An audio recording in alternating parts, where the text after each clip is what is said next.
Hello, ladies and gentlemen, welcome back to the channel. My name is Mark Roden. In today's video, we have another Mark's driving and talking video. We haven't done one of these in like 7 years. I've only had my YouTube channel for 5 years, but we haven't done one in 7. It's been a really long time since we've done one of these, and you guys seem to like them in the past, but also I'm just kind of strapped.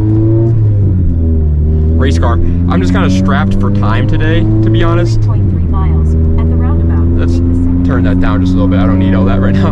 But yeah, I'm kind of strapped for time, to be honest, today, so I kind of have to. I have to go run a couple errands. But I also obviously have to make YouTube videos, so I was like, you know what, why not? Let's do it. Also, it's kind of hot out today. This car does have AC, but it like barely works, and when it does work, it makes the car perform way worse, because this car has like 10 horsepower, and when I turn the AC on, that takes up like 9 of those horsepower. So it's always like not the most enjoyable experience, but we're gonna get it done anyways. Either way, today's topic of discussion is 7 things that my dad, what was that? I just ran over a patch of dirt and it made me think I was gonna like die. Yeah, it's 7 things that my dad told me about cars that really helped me when I was a wee little car guy getting into the car community, new to the car scene or whatever. These 7 tips have helped me, have stuck with me through the years, and I just wish somebody had told me them earlier. For those who don't know, by the way, my dad has been a mechanic for like 40 years. In my honest opinion, and this isn't just me saying it because he's my dad, I don't think I've ever in my life met somebody that's more intelligent when it comes to cars than my dad. My dad can fix anything. He used to work at Subaru, and one day this guy came in with a Lamborghini Murcielago because he was stranded down the road. And so when he came into the Subaru dealership, he was like, listen, I know you guys don't specialize in Lamborghinis, but is there any chance you can possibly like figure out what's wrong with this and fix it? Like, I need it done ASAP. I'll pay you however much you need, because he's a Lambo owner, obviously. And so my dad was like, yeah, I'll figure it out. And they put my dad on it, and he fixed the Lambo without like any, prior knowledge of him. He's just like, he's a good guy when it comes to cars and learning how to work on them and stuff like that. So these are the 7 tips. Coming in at the number 7 spot, the first one of today's list, is to stay away from salvage titles. I should have listened to him myself. He told me that when I was going to look at my 350Z. For those who don't know, my 350Z was a salvage title. And when I went to go look at it, he was like, oh my God, Mark, I know you want a 350, but just please be careful. The salvage titles are scary, blah, blah, blah.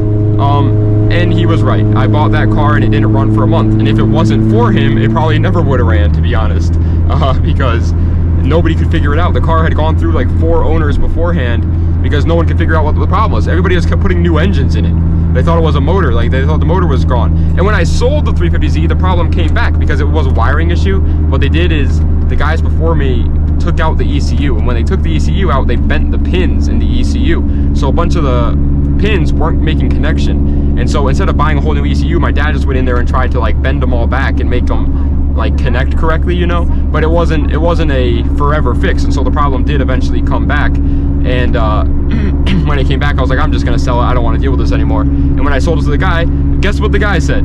Oh, I know these engines, and it jumped timing. It jumped timing, so we're gonna have to replace the engine. And I was like, dude, I'm telling you right now, it's a wiring issue. 4 guys before you said the same thing, and they ended up selling the car because they couldn't figure it out. My dad got his hands on it, figured it out that it was a wiring issue, fixed the wiring issue for a little bit. It was driving for a little bit, came back. You're not him, man. You're not gonna fix it that way. And guess what? My 350Z a couple months ago was on Facebook Marketplace for 2,500 bucks. For those who don't know, that's very, very cheap for a 350Z. So yeah, the guy didn't figure out the issue. I guarantee he swapped the motor thinking it jumped timing, and that wasn't the problem. It was a salvage. I don't know why I went into a rant about what happened to the car, but yeah, stay away from salvage titles. They're a nightmare. The next tip that my dad gave me that stuck with me since then is to just do not, under like any circumstance, buy from either a shady dealer or a big city. In particular, shady dealers in big cities. Dude, the amount of friends I have that are like, dude, I found this great deal, I'm gonna go buy it. Then they buy this car and it gives them nothing but problems. And I'm like, well, where'd you get it from? And they're like, oh, it was called A to Z Auto Services, like in Queens, New York. Like, no, that's why. That's why right there. That's what's giving you problems. One of my friends, he bought a Jeep Renegade or Patriot or something. I don't remember exactly what it was. It was black. That's all I remember about it. And immediately after buying it, it needed like 17 alignments. It was like he brought it to like the alignment shop like 5 times a week. It was insane. The car just never, the problems were never solved when it came to the alignments. And it's because it had a bent frame. It wasn't fine. It wasn't an alignment issue. The frame was bent. And so, guess who figured that out, by the way? Me, but not because of my intelligence, but because my dad had taught me about that stuff. And so thanks to him, it's pretty much him that found that out. But yeah, like, don't buy from those guys, man. Do not buy from shady dealers. Do not buy in cities. It's just, all of them are scammers. All of them are scam artists. If you're gonna buy from a dealership, make sure they're a really reputable source. I'm not saying anybody that isn't like you don't have to buy from the source. You don't have to buy from BMW if you want a BMW. You don't have to buy from Ford if you want Ford. You just buy, like if there's somebody in your town, if there's like a used car dealer in your town, but like people have a good reputation with that car dealer and they're like, yeah, no, he's great, that's fine. I'm not saying don't buy from them just because they're a used car dealer. I'm just saying be careful, and if they're really shady, man, they're shady for a reason. Don't buy from them. Also, this is the part of the video where I'd like to say, on this channel, I got a lot of older guys. A lot of you older folks like to watch my videos, but at the same time, a lot of you younger folks like to watch my videos. So, in the comment section below, I want any of the older folks to put down any wisdom that that you've gathered throughout the years, any sort of tips that you've learned yourself. And I want the younger people to either learn from them or ask questions. I know it's stupid. I know it's like, oh man, I don't want to go to school right now. I'm trying to watch a YouTube video. But dude, I think it'd be a great idea. Everybody can help from each other and learn from each other. I love when I see things like that. So yeah, I don't know. I think it'd be a good idea. Either way, 5th place is the 5th thing that my dad said to me that's really stuck with me throughout these years. And it's really starting to become more and more prevalent each day, as a matter of fact. Trucks are extremely useful for a car guy. I'm not a truck fan. I've never been a truck guy. I don't really understand the appeal behind lifting your truck up, putting some big rubber bands on it, throwing lights all underneath it and everything like that. It's just not my thing. I like lowered cars. I like handling and stuff like that. That's my thing. But at the same time, dude, the amount of times that I've had to like bring a set of tires to get them like mounted and balanced for my Integra, or had like a spoiler or something that I needed to go get wrapped, and I couldn't fit it in my Integra, and so I had to like wait for my friends to get off of work and then have them drive me down there. It has been a nightmare, and it would all have been so much easier, so much better if I just had a truck. And then on top of all of that, we like lowering our cars, and I don't know about what you guys, but where I live, we have winter, we have rain, we have really bad roads at some points. And so yeah, it would be a whole lot better if I had a truck to drive during those times. It would have been significantly more easy and less stressful for me. So day in and day out, I'm getting closer and closer to buying a truck as my next car, just so I have something that's nice and can get the job done. Trucks are very, very useful for car guys, especially if you become like a really successful car guy, and then you got like project cars, and you got like drift cars and stuff like that, and you want to bring them to the track. Dude, now you need a truck because you need a trailer. I mean, you don't want to rent a U-Haul every single time you want to go to the track. So yeah, they're very, very helpful. I back in the day, I didn't like them at all. I didn't ever think I was gonna think about even buying a truck, but I definitely want one nowadays. 4th place, the 4th thing my dad told me, and it's always stuck with me throughout the years, is that muscle cars will always sound the best. Now, obviously it doesn't apply to the supercars, the V10s, V12s. Those are on a whole different level, but I'm talking about like the affordable cars that like me or you are going to own one day. I say that, but there's gonna be like one guy that watches this video that's like a multi-millionaire off of Bitcoin, and he's like, oh, okay, so McLarens. No. I mean like the average guy, okay? The average guy's sports cars are Japanese cars. They're, you know, BMW M3s, AMG, Mercedes, Chevy Camaro SS's, all that stuff. And no matter what you really do to any of these Japanese cars, any of these German cars, no matter what, they almost never sound as good as an American muscle car will. They just have that freaking oomph to them. And again, I didn't think so either back in the day, because I didn't really spend a lot of time in real life next to these cars. I would just watch a lot of YouTube videos on them because I was a young kid. I didn't have like a car myself. I didn't go to like events. And so I never really got to see the actual like difference in the sounds. But as I got older and I've gone to more events, I've seen more cars in real life, I've driven some of these cars myself. Yeah, it's no competition, dude. American muscles, American V8, it does sound the best, and it's not even really close. I love the sound of a 2JZ. I love the sound of an SR20. I love the sound of a K series. I love the sound of a B58. Like, I get it. They still sound good. I'm not saying they sound bad, but next to an LS, next to an LT, next to a Coyote, yeah, next to a big block, next to a small block, it's just, there's no real contest there, dude. Those cars just sound so much better, like miles better than anything that we have, unfortunately. Coming at third place, the third thing I wish my dad taught me, the third thing that stuck with me that my dad told me is, this is a funny one, but it's so true. If you're working on a car and it's going good and everything is coming together, all the bolts are coming right out, the parts are lining up perfectly, don't mention it. Do not, for the love of you, say, oh wow, it's going really good right now. Don't do that, because the second you do that, it's gonna start going bad. Is it a superficial thing? Yeah, it is. But is it true? It absolutely is, and only true mechanics know that. Don't, for the love of God, say that it's going good if it's going good. It'll start going bad. Just keep your mouth shut. If it's going good, just let it happen. Let it happen, and just don't say anything about it, because eventually it's going to run out, and when it does run out, it's going to feel like it's because you said that it's going too good. So just don't say that. Also, this car is kicking up rocks today. What is going on? Do you guys hear that, man? There's like 7,000 rocks just hitting my fender liner for some reason. I don't get that. It did rain. Maybe that's it. Maybe it just rained a bunch of dirt into the freaking road. But that's annoying. Either way, the second thing that I wish my dad had, or again, I keep messing up what the video is about. The second thing that my dad told me that's really stuck with me ever since then is, do not become a mechanic if you want to keep your passion for cars. Like I said, he's been a mechanic for 40 years. And the unfortunate truth behind that is, nowadays, all he does is come home and relax. He doesn't have time to work on his own cars. When he does work on his own cars, he's not having fun, because he does it every single day. Every day of his life, he works on cars. So nowadays, he doesn't like doing it anymore. It's not fun in the slightest bit. It's not even fun for me, and I don't do it as a job. Like, most people don't even like working on cars already. Like, that's like not the most fun part of being a car guy. But at least we don't mind doing it, because like at the end of it all, we get to see our work for it and we're like proud of it.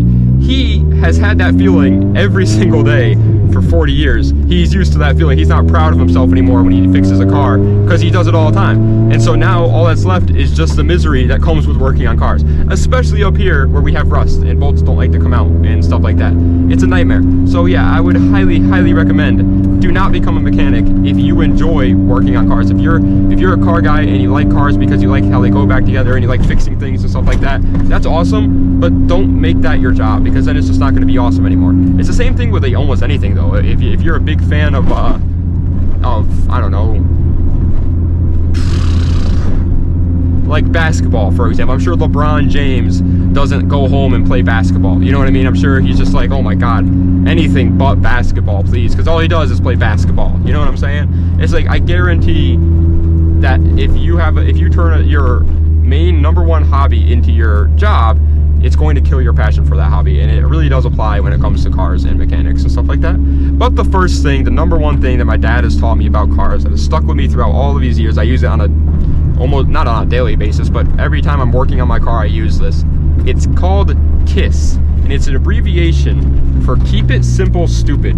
He's the one that said it. I don't know if that's a known thing, but he told it to me one time, and I was like, God, this man is the most wisdomful man on planet Earth. That is the smartest thing ever. Because what happened was, at the time, my 350Z was having an issue, and I didn't know what the problem was. I could not figure it out for the life of me. It was another wiring issue. And the only thing that was different was I had changed the taillights. I swapped the taillights out. Well, so my dad came down and looked at it and immediately was like, well, what have you done to it recently? I was like, oh, I changed the taillights out, but that won't do anything. And he was like, well, KISS, keep it simple, stupid. If that's the last thing you changed, and now it's giving you a problem, maybe it is the taillights. It sounds stupid, but maybe it is. And guess what? It was the freaking taillights. I've never in my life heard of like a car having a misfire because of taillights, but for some reason, that 350Z did not like the taillights I put in it, and it caused the car to have a misfire. The second I put the original taillights back in the car, the problem was solved. It was gone immediately. It was taillights. And at the time, I thought that makes no sense. Like, I was looking at, obviously, spark plugs, coil packs, all the things that could cause a misfire to happen. And what I should have done is, okay, all I've done since this problem has occurred is change the taillights. Let me go look at the taillights, and that was what it was. And it's just a way of saying, like, if you're working on a car, stop overthinking it. It's so easy to overthink. I still to this day do, man. Like everybody does. Even my dad probably overthinks things sometimes. But like, if you're working on a car, man, just keep it simple. Like, is there a clear, obvious thing that has changed since this problem happened? This one obviously really applies to car guys, because regular people, they don't modify their cars. But for people that modify their cars, if you get a problem after doing a modification, it's probably the modification. It's probably not some other problem. Like, even if everything points to that not being the problem, it still could be the problem. Again, taillights causing a misfire is something I have never heard of in my life.